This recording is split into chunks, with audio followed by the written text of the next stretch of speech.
আমি চাই না তোমাদের আড্ডা, প্রেমিকাদের সাথে সাক্ষাৎ, মোবাইলে ব্যস্ত হওয়া থেকে বিরত থেকে তোমরা এখানে আসছো, আমি চাই না এটা বিফল হয়ে যাক। আমি চাই তোমাদের এই সাক্ষাৎ আমার সাথে কল্যাণ বয়ে নিয়ে আসুক, তোমাদেরও আমার। মনোযোগ দিয়ে শোনো ভাইরা আমার, জেনা ব্যভিচারে লিপ্ত হয়েও না। ব্যভিচার একটি মারাত্মক অপরাধ। হত্যার পর ইসলামে ব্যভিচারের অবস্থান। কেন? জেনা ব্যভিচারে মানুষের বংশমর্যাদা ঠিক থাকে না, বংশ বিস্তার থাকে না, কে কার সন্তান এটা ঠিক থাকে না, মানুষের বংশ পরম্পরা এগিয়ে নিয়ে যায় না। শোনো আমার ভাই, আল্লাহ তাআলা কোরআনুল কারীমে বলছে, মনোযোগ দিয়ে শোনো, ওয়াল্লাযীনা লা ইয়াদউনা মা'আল্লাহি ইলাহান আখার, আর যারা আল্লাহ তাআলার পাশাপাশি অন্য কাউকে ইবাদত করে না, ওয়ালা ইয়াকতুলুনা আন-নাফসাল্লাতী হারামাল্লাহ ইল্লা বিল হক, এবং যারা হত্যা করে না শরীয়ত সম্মত কারণ ছাড়া। এটা কি তুমি বুঝছো? ভুল বুঝিও না এই আয়াতকে। মানে আল্লাহ বলছে যে যারা আল্লাহ তাআলার সাথে অন্য কাউকে শরীক করে না, কি করে না, এবং যথাযথ কারণ ছাড়া অন্য কাউকে হত্যা করে না। এখন তাহলে যথাযথ কারণ থাকলে কি তুমি খুন করতে পারবা? না। ওই যে একটু আগে বলছি, সরকার কেন লাগবে? সরকার লাগবে যদি কেউ অপরাধ করে, বাহিনী থাকবে, নিজাম থাকবে, সিস্টেম থাকবে, ওই সিস্টেম তাকে গ্র্যাব করবে, যে কেউ শাস্তি দেওয়ার অধিকার রাখবে না, তাহলে বিশৃঙ্খলা জমিনে সৃষ্টি হবে। বুঝছো না? বুঝো নাই? গভর্নমেন্টের কাজ হচ্ছে যে অন্যায় করেছে তাকে গ্র্যাব করা, ধরে নিয়ে আসা, তাকে যথাযথ শাস্তির সম্মুখীন করা, যাতে অন্য মানুষের জন্য উদাহরণ হয়, অন্য মানুষ যাতে এই কাজে আগ্রহী না হয়। বুঝতে পারছি? সো এটাই আল্লাহ বলছে যে একজন লোককে যথাযথ কারণ ছাড়া যাতে মৃত্যুদণ্ড না দেওয়া হয়। আর যারা আল্লাহর সাথে কাউকে শরীক করে না, কেমন?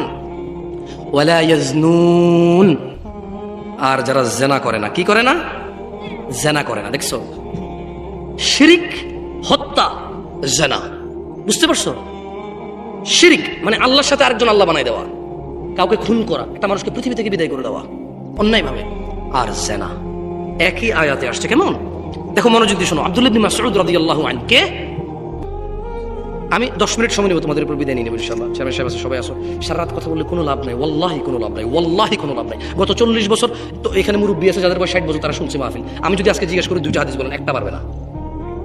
আমি সারা রাত বলে করবো কি? এর চেয়ে ভালো মনোযোগ দিয়ে 10 মিনিট শোনো, বিদায় করো, খাওয়া দাওয়া করে চলে যাই। তোমরাও চলে যাও, ঘুমায় যাও, ফজর পড়ো। 3টা পর্যন্ত মোবাইল চালালে 2 ঘন্টা অপেক্ষা করে ফজর পড়ে ঘুমায় যাও, তোমাদের ইচ্ছা। আব্দুল্লাহ ইবনে মাসউদ রাদিয়াল্লাহু আনহু থেকে বর্ণিত। কার থেকে? তিনি বলেন, আল্লাহ নবী সাল্লাল্লাহু আলাইহি ওয়াসাল্লাম বলেছেন, জৈনিক ব্যক্তি আল্লাহর নবী সাল্লাল্লাহু আলাইহি ওয়াসাল্লামকে জিজ্ঞেস করলো, হে আল্লাহর রাসূল। তো তিনি ওনার চাচাকে বলল যে যুদ্ধের ঝান্ডা ছিল। তিনি চাচাকে বলল যে চাচা আপনি কোথায় যাচ্ছেন? তো চাচা জবাবে বলল, বাআসানি রাসূলুল্লাহ সাল্লাল্লাহু আলাইহি ওয়াসাল্লাম। চাচা বলল, আমাকে আল্লাহর নবী এক ব্যক্তির নিকট পাঠিয়েছেন। কেন? ইলা রাজুলিন নাকাহা ইমরাআতা আবিহ ফাআমারানি আন আদরিবা উকুবাহ ওয়া আখাযাহু মালাহ। বলল যে আমাকে আল্লাহর নবী পাঠাইছে এক ব্যক্তির কাছে যে তার বাপের স্ত্রীকে কি করেছে? বিবাহ করেছে। আল্লাহর নবী বলেছে তার মাথাটাকে গর্দান থেকে একদম আলাদা করে দিবা, আর তার যত সমস্ত আছে তার সব কি করবা? জব্দ করে রাষ্ট্রীয় সম্পদে যোগ করে দাও। সে তার সৎ মাকে বিয়ে করেছে। একটা জিনিস চিন্তা করেন তো, বিয়ে হালাল কিনা? সৎ মাকে বিয়ে করা হারাম, জেনা না, বিয়ে করেছে। আল্লাহ নবী বলেছেন গর্দান ফেলে দাও, সম্পদ নিয়ে নাও। এই সমাজে বহু ছেলে বয়সে বড়, বাবা দ্বিতীয় বিয়ে করেছে, সৎ মাদের সাথে আজে বাজে সম্পর্ক রাখার কামনা রাখে, বাসনা রাখে। ইন্না লিল্লাহি ওয়া ইন্না ইলাইহি রাজিউন। তাহলে যারা মাহরাম, মানে যাদেরকে বিবাহ করা হারাম, বিবাহ করলে আল্লাহ নবী বলছে গর্দান উড়ায় দাও, তার সম্পদ নিয়ে নাও তার। তাইলে বিবাহ তো হালাল জিনিস, কিন্তু এদেরকে বিবাহ করলে বলছে গর্দান উড়ায় দাও, সম্পদ নিয়ে নাও। তাহলে এই যে আমরা সমাজে মামা, ভাগ্নি, ভাতিজি, চাচা ইত্যাদি ইত্যাদি, ইন্না লিল্লাহি ওয়া ইন্না ইলাইহি রাজিউন, জানা, এটা তো আরো কত বড় জঘন্য পাপ। তাহলে চিন্তা করে দেখেন। আল্লাহ তাআলা আমাদেরকে বোঝার তৌফিক দান করুন। আমি আজকে এখান থেকে বিদায় নেব একটা হাদিস পড়েই। দেখেন আপনাদের কোনো কাজে আসে কিনা এই হাদিসটা। আমি চেষ্টা করবো আপনাদের মুখস্থ করে দিতে, যদি আপনারা মুখস্থ করতে চান। মুখস্থ করতে রাজি আছেন? তাহলে সবাই মক্তবের মতো, মক্তবে যেভাবে পড়েছেন আমার সাথে সেভাবে পড়বেন। এরপর আমি বিদায় নেব। কেমন? তোমরা জেনে নাও, আন সাঈদ ইবনে আল মুসাইয়্যিব রাদিয়াল্লাহু আনহু, সাঈদ ইবনে আল মুসাইয়্যিব রাদিয়াল্লাহু আনহু থেকে বর্ণিত, তিনি বলেন, আন্না রাসূলুল্লাহ সাল্লাল্লাহু আলাইহি ওয়াসাল্লাম, আল্লাহর রাসূল সাল্লাল্লাহু আলাইহি ওয়াসাল্লাম বলেছেন, বাইনানা ওয়া বাইনাল মুনাফিকিন, বাইনানা ওয়া বাইনাল মুনাফিকিন, বাইনানা মানে মুসলমান, ওয়া বাইনাল মুনাফিকিন মানে মিথ্যুক মুসলমান, বাইনানা মানে আল্লাহর নবীর উম্মত, ওয়া বাইনাল মুনাফিক মানে যারা মিথ্যা দাবি করে, বাইনানা মানে আল্লাহ তাআলার উপরে যারা ঈমান এনেছে, ওয়া বাইনাল মুনাফিক যারা মিথ্যা বলে, মুখ দিয়ে বলে, অন্তর থেকে নয়। শুহুদুল ইশা ওয়াস সুবহ, ঈমানদার হচ্ছে ঈশার নামাজ এবং ফজরের নামাজে উপস্থিত হয়। যে ফজর এবং ঈশায় উপস্থিত হয় না, সে হচ্ছে মুনাফিক। কেন সে ফজর এবং ঈশায় উপস্থিত হতে পারে না? আল্লাহর নবী বলছেন লা ইয়াস্তাতিউনাহুমা, মুনাফিক ফজরে যেতে পারে না, ঈশায় যেতে পারে না, ওর জন্য কঠিন হয়। মুসলমান হয়ে কারা কারা মৃত্যুবরণ করতে চায়? বাইনাল আবিদি ওয়া বাইনাল কুফরি তারকুস সালাহ। মুসলমান আর অমুসলমান, মুমিন আর কাফির, মুমিন আর মুশরিক, মুমিন আর মুনাফিক, তারকুস সালাহ।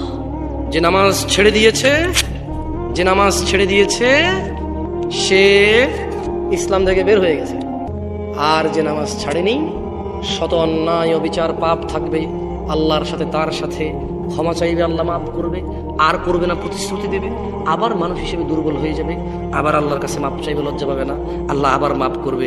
এরপর এক পর্যায়ে আল্লাহ ঘোষণা দিয়েছে ইল্লা মান তাব, অতএব যে ব্যক্তি তার সমস্ত গুনাহ থেকে ফিরে আসে, ওয়া আমানা, আল্লাহর প্রতি ঈমান আনে, ওয়া আমিলা আমালান সলিহা, তার গুনাহ যত কিছুই হোক সে যদি ফিরে আসে, ঈমান আনে, মাপ চায়, ভালো কাজ করে, ফাউলাইকা ইউবাদদিলুল্লাহ সাইয়্যাতিহিম হাসানাত। এই যে লোকটা বললো জেনা করবে না, আবার করছে, চেষ্টা করছে না করার, হয়ে গেছে। নেশা করবে না, আবার করছে, সর্বোচ্চ চেষ্টা করেছে না করার, কিন্তু হয়ে গেছে। এই যে লোকটা নামাজ মিস করে ফেলেছে, চেষ্টা করেছে সর্বোচ্চ পড়ার, হঠাৎ বেখেয়ালি হয়ে মিস হয়ে গেছে, আবার শুরু করেছে। একবারও আল্লাহর কাছে মাপ চাইতে লজ্জা পাইনি, একবারও ভাবিনি আমার মতো গুনাহগার কি আছে, আমার এত গুনাহ আল্লাহ কিভাবে মাফ করবে, আমার মতো গুনাহগার মানুষকে কি আল্লাহ মাফ করবে, এইরকম সে ভাবে নাই। সে বলেছে আল্লাহ আমি তো দূরের কথাই, পুরো পৃথিবীর সব গুনাহগারকে যদি তুমি মাফ করে দাও তোমার কি লস বলো, আমার কি উচিত তোমার কাছে লজ্জা পাওয়া? অসম্ভব আল্লাহ, তুমি তো মাফ করবে, তো যাবো কার কাছে বলো? মরে গেলে তো তুমি আবার দাঁড় করাবা উঠায়, তোমার সামনে মৃত অবস্থায় অপরাধী দাঁড়ানোর চাইতে, হে আল্লাহ আমি জীবিত দাঁড়িয়ে আছি তোমার সামনে অপরাধী, তুমি মাফ করার মা, আমি আর গুনাহ করবো না।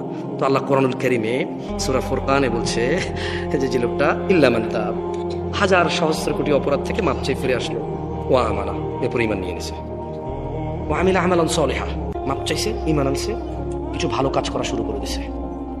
তাহলে বলছে ফাউলাইক, তার পিছনের যে হাজার লক্ষ কোটি সহস্র গুনাহ আছে, ইউবাদদিলুল্লাহ, আল্লাহ বদল করে দেবে গুনাহগুলোকে, শুধু মাপ না, এগুলোকে আল্লাহ বদলাই দেবে, এক্সচেঞ্জ করে দেবে। কিসে? সাইয়্যাতিহিম হাসানাত, নেকিতে পরিবর্তন করে দেবে সব গুনাহকে। এখনো তোমাদের সিদ্ধান্ত নেওয়া বাকি, তোমাদের, আমি আর কিছু বলতে পারবো না তোমাকে। এটা কোরআনের আয়াত পড়ে শোনাইছি, যদি তুমি ঈমান আনো, মাপ চাও, ভালো কাজ করো, তোমার পিছনের গুনাহ তো মাপ হবে হবে। মানে এই বস্তা ভরা জাল টাকা, কি ভরা জাল টাকা? শেখ হাসিনা বললো ঠিক আছে তোমরা জাল টাকা ঢুকা ছাপাও না, এরপরে যদি ছাপাও মৃত্যুদণ্ড, কার কাছে কত জাল টাকা আছে নিয়ে আসো, আসল টাকা নিয়ে যাও। বুঝতে পারছি? বললো যে বস্তা ভরা জাল টাকা আর ছাপাবা না, ছাপালে মৃত্যুদণ্ড, যাবজ্জীবন কারাদণ্ড। কার কাছে কত বস্তা টাকা আছে? একজন বললো যে শেখ হাসিনা আমার কাছে 1000 কোটি টাকা আছে জাল, বললো যে নিয়ে আসো 1000 কোটি টাকা আসল টাকা নিয়ে যাও, আর ছাপাইতে পারবা না। কি করতে পারবা না? এইরকম, এর চেয়ে সহস্র কোটি গুণ